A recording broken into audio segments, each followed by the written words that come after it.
All right, so apparently I stirred the pot a little. After my last video about talking about gaming and politics, a lot of people jumped in the comments saying everything's political, games have always been political. And sure, storytelling has always reflected parts of real life, but there's a massive difference between a story that organically explores human themes and one that feels hijacked by modern politics or used to make a statement instead of a fun experience. This video isn't about picking sides. It's about 5 games that had insane potential but ended up tripping over political baggage, culture war nonsense, or marketing decisions that push the audience away. If you love these games, awesome. If you hate them, fair enough. I'm just here to talk about what could have been if politics hadn't gotten in the way. Let's get into it. Overwatch 2. Man, Overwatch was the team shooter of its time. When Blizzard dropped that first trailer, bright colors, Pixar-level animation, personality, it felt like the future.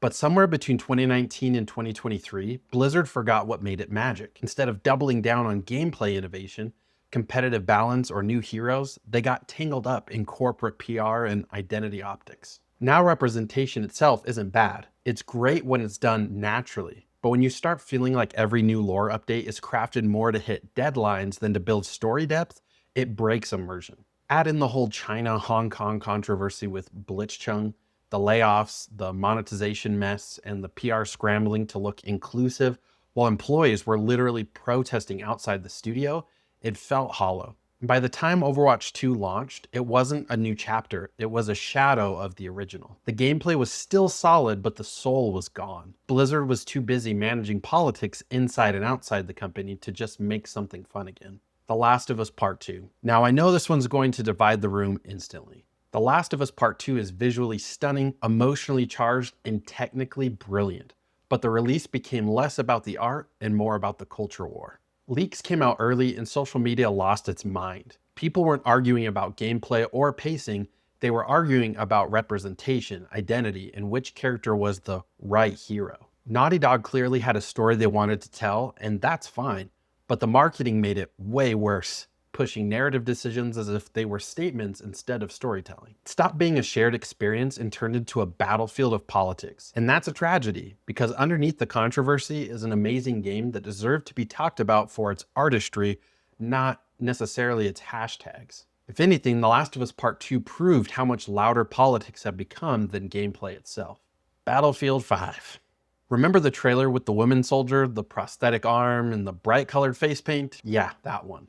When Battlefield 5 dropped, players wanted the gritty realism DICE had always nailed. Instead, the marketing team leaned into historical accuracy doesn't matter, and suddenly it wasn't a game trailer, it was a Twitter argument. EA even told people, don't like it, don't buy it, and people didn't. The game itself was fine, some mechanics were even great, but the launch tone alienated the core community. Not because there was a woman in it, gamers didn't care about that, really. It was because the studio dismissed valid criticism as bigotry. Once again, a political narrative took center stage instead of fun gameplay and community trust. Imagine if Battlefield 5 had leaned into historical storytelling and inclusion naturally without treating its audience like enemies. That game could have been huge. Hogwarts Legacy. This one hurts because Hogwarts Legacy is an amazing game. It captured the magic fans had been waiting decades for. The open world, the spells, the houses, pure nostalgia. But before it even launched, it became a political war zone online. Streamers got harassed, reviewers got attacked, people were pressured not to play it because of opinions the author of the universe held. Meanwhile, the developers at Avalanche, who had nothing to do with those controversies, poured their hearts into creating a love letter to fans. And despite all that noise, the game sold millions. Why? Because people just wanted to escape again. Hogwarts Legacy is a perfect example of how politics tried to ruin a game, but couldn't. It showed that players deep down still crave fun over fighting. Saints Row. And finally, the reboot that nobody asked for.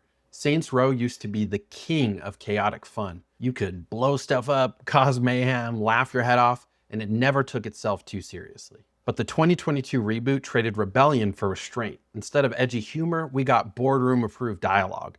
Instead of gang warfare satire, we got influencer side quests and moral lectures. It tried to be safe in an industry built on risk-taking. Even devs admitted later that they may have misunderstood what fans wanted. And the irony? The older Saints Row games were way more progressive in their own way without trying so hard. When you take a franchise built on insanity and neuter it with PR-approved relatability, you don't win new players, you lose the old ones.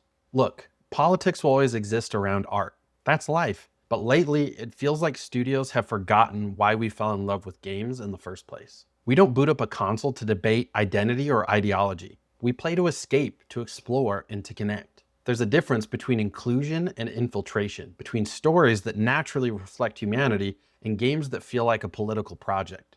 And the funny part, most players don't care what a game believes in, as long as it's honest, consistent, and fun. So here's to the next generation of devs. Focus on gameplay first, story second, and politics never. Because when games remember that fun comes first, that's when the magic returns. If you agree or disagree, feel free to leave your comment below and I'll do my best to respond as quickly as possible. As always, I hope you enjoyed it. Like, subscribe, catch you on the next one.